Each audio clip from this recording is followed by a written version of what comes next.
ഏവർക്കും പ്രഭാത വന്ദനങ്ങൾ. ദൈവകൃപയുടെ അത്ഭുതകരമായ വർണ്ണനകൾ നാം ചിന്തിച്ചുകൊണ്ടിരിക്കുകയാണ്. ഈ പഠനം നിർത്തുവാൻ കഴിയാതെ വണ്ണം ഓരോ ദിവസവും പുതിയ ആത്മീയ ആശയങ്ങൾ പരിശുദ്ധാത്മാവ് നമുക്ക് വെളിപ്പെടുത്തി നൽകുന്നത് എത്ര മനോഹരമാണ്. ആ കൃപയുടെ ജീവിതം ജീവിക്കുവാൻ ദൈവാത്മാവ് നമ്മെ സഹായിക്കുന്നു, പരിശുദ്ധാത്മാവ് നമ്മെ ശക്തീകരിക്കുന്നു. ആ ദൈവകൃപ ഓരോ നിമിഷം നമ്മളിൽ വർദ്ധിച്ച് പെരുകുവാൻ കർത്താവ് ഇച്ഛിക്കുന്നു. അങ്ങനെ ഒരു കൃപയുടെ സഹകാരികളായി കൃപയുടെ മഹത്വം നമ്മുടെ ജീവിതത്തിലും അത് ദിനംതോറും പുതുകി വരത്തക്കവണ്ണം ഈ വചനം കേൾക്കുന്ന എല്ലാ മാന്യ ശ്രോതാക്കൾക്കും നിശ്ചയമായും വ്യക്തിപരമായ ജീവിതത്തിൽ കൃപയുടെ ഒരു പകർച്ച നിങ്ങളുടെ ജീവിതത്തിൽ ഉണ്ടാകും എന്നുള്ളതിന് ഒട്ടും സംശയമില്ല. നാം ഇതുവരെ ചിന്തിച്ച കാര്യങ്ങൾ പാപമോചനത്തിന് മനുഷ്യൻ തീർത്തും അനർഹനും അയോഗ്യനുമാണ്. എന്നാൽ ദൈവകൃപയുടെ അളവറ്റ ധനം പാപമോചനം നൽകുവാൻ കാരണമായി. അത് ഒരിക്കലും അറിയാതെ അബദ്ധവശാലല്ല, അറിഞ്ഞുകൊണ്ട് മനഃപൂർവ്വം ചെയ്ത പാപത്തിന് മനുഷ്യൻ ന്യായമായും അർഹിക്കുന്നത് നീതിപൂർവമായ പരമാവധി ശിക്ഷയാണ്. എന്നാൽ സർവ്വകൃപാലുവാൻ ദൈവം അല്ലെങ്കിൽ മനസ്സലിയുള്ള മഹാദൈവം ആ ശിക്ഷ മനുഷ്യന് നൽകാതെ അവനോട് കൃപ കാണിച്ച് സകലവും ക്ഷമിച്ചു. പ്രിയമുള്ളവരെ, അതിന്റെ വ്യത്യസ്തമായ ഉദാഹരണങ്ങളാണ് ഇന്നലെ ഒരു വേശ്യയെ രൂപാന്തരപ്പെടുത്തിയ രാജാവിന്റെ രാജ്ഞിപദത്തിലേക്കുള്ള ക്ഷണവും ഒരു പട്ടണത്തിലെ ദുഷ്പ്രവർത്തിക്കാരനായിരുന്ന കള്ളനെ ജീവാവസാനം രൂപാന്തരപ്പെടുത്തി പർദീസിലേക്ക് നയിക്കുന്ന ആ കൃപയുടെ മഹത്തരമായ സ്വാധീനം.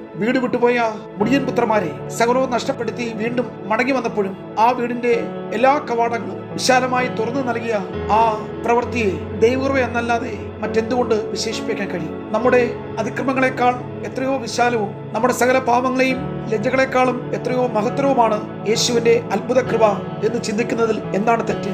അതുകൊണ്ട് എനിക്ക് നിങ്ങൾക്കും എപ്പോഴും എല്ലായിടത്തും പറയാൻ കഴിയുന്നത് ദൈവം നമ്മളോട് കാണിച്ച കൃപ എന്തുകൊണ്ടാണെന്ന് ഇപ്പോഴും നമുക്ക് മനസ്സിലാകുന്നില്ല. ദൈവത്തിന് ഇത്ര മഹാപ്രീതിക്ക് ഞാൻ നിശ്ചയമായും അർഹനല്ല.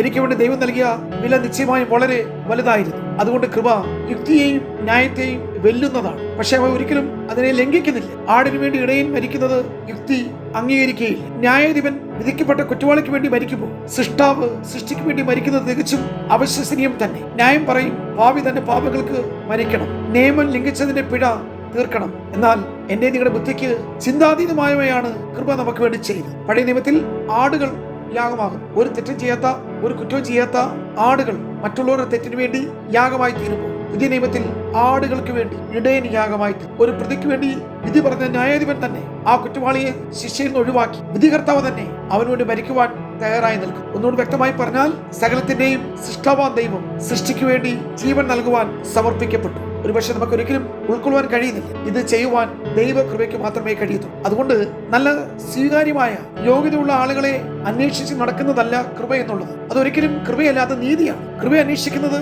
കുറ്റം വിധിക്കപ്പെട്ടവരെയും ശബ്ദമില്ലാത്തവരെയും നിസ്സഹരായവരെയും കുറ്റക്കാരെയും അനീതിയുള്ളവരെയാണ് കൃപ അന്വേഷിച്ച് കണ്ടെത്തുന്നത്. കൃപ അങ്ങനെയുള്ളവരെ അന്വേഷിച്ച് കണ്ടെത്തി അവരെ രക്ഷിക്കുന്നു, അവരെ വീണ്ടെടുക്കുന്നു, വിശുദ്ധീകരിക്കുന്നു, അവരെ മഹത്വീകരിക്കുന്നു. ആയതിനാൽ പ്രിയമുള്ളവരെ, കൃപ കരുണയേക്കാൾ എത്രയോ ശ്രേഷ്ഠമാണ്. കൃപ നീതിയേക്കാൾ എത്ര മനോഹരമാണ്. കൃപ ന്യായപ്രമാണത്തെക്കാൾ എത്രയോ ഉന്നതമാണ്. 3 കാര്യങ്ങളാണ് പറഞ്ഞത്. കരുണയേക്കാൾ ശ്രേഷ്ഠം, നീതിയേക്കാൾ ശ്രേഷ്ഠം, ന്യായപ്രമാണത്തെക്കാൾ ശ്രേഷ്ഠം. ശിക്ഷ വിധിക്കപ്പെട്ട ഒരു കുറ്റക്കാരന് ശിക്ഷയിൽ ഇളവ് ലഭിക്കുമ്പോൾ ജഡ്ജി അവനോട് കരുണ കാണിച്ചു എന്ന് നാം പറയാറ്. ന്യായമായി ലഭിക്കേണ്ട വധശിക്ഷ ജീവപര്യന്തം തടവാകുമ്പോഴും അതൊരു കരുണ തന്നെയാണ്. കുറ്റക്കാരന് താൻ അറിയിച്ച പ്രതികാരം കിട്ടിയില്ല, ഒരിക്കലും അതുണ്ടായി. കൃപ അതിലും ശ്രേഷ്ഠമാണ്. കുറ്റക്കാരനായ പാപിയെ കൃപ കുറ്റവിമുക്തനാക്കും. കൃപ അവനെ നീതിമാൻ എന്ന് പ്രഖ്യാപിക്കും. കുറ്റം വിധിക്കുന്ന നിയമത്തിന്റെ ശബ്ദത്തെ അത് നിശബ്ദമാക്കും. ദൈവം അനുവദിച്ചാൽ നമുക്ക് വീണ്ടും കൃപ നൽകുന്ന നീതി ന്യായപ്രമാണത്തെക്കാൾ കൃപ ഉന്നതമാണെന്ന് നമുക്ക് വീണ്ടും ചിന്തിക്കാം. ഈ ദൈവവചനങ്ങൾ നമുക്ക് കൂടുതൽ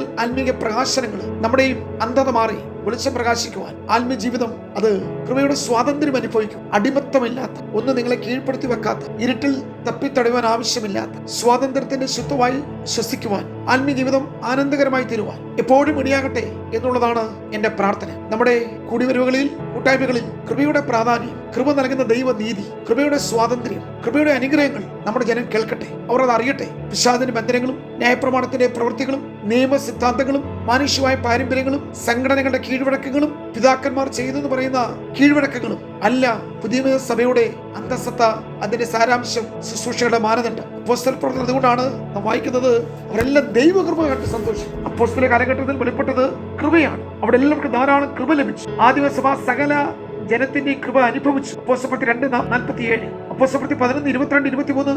അന്ത്യോക്യയിൽ ചെന്ന ബർന്നബാസ് ദൈവകൃപ വിശ്വാസികളിൽ കണ്ട് സന്തോഷിച്ചു. 1-ാം നൂറ്റാണ്ടിലെ വിശുദ്ധന്മാരുടെ പെരുമാറ്റത്തിൽ കൃപ പ്രകടമായി. അവിടെ വെളിപ്പെട്ടത് ധാരാളമായ ദൈവകൃപയാണ്. നമ്മൾക്ക് അന്യപ്പെട്ടതും നിലച്ചതും ആ കൃപയുടെ ഒരു പ്രവാഹമാണ്. നമുക്ക് ദൈവസ്ഥല ഒരു യഥാസ്ഥാപനത്തിന് വേണ്ടി മടങ്ങി വരാം. കൃപയുടെ ഒരു ജീവിതത്തിന് ആഗ്രഹിക്കാം. അതിനുവേണ്ടി ദൈവകൃപ നമ്മുടെ മേൽ ധാരാളമായി കർത്താവ് ചൊരിയട്ടെ. God bless.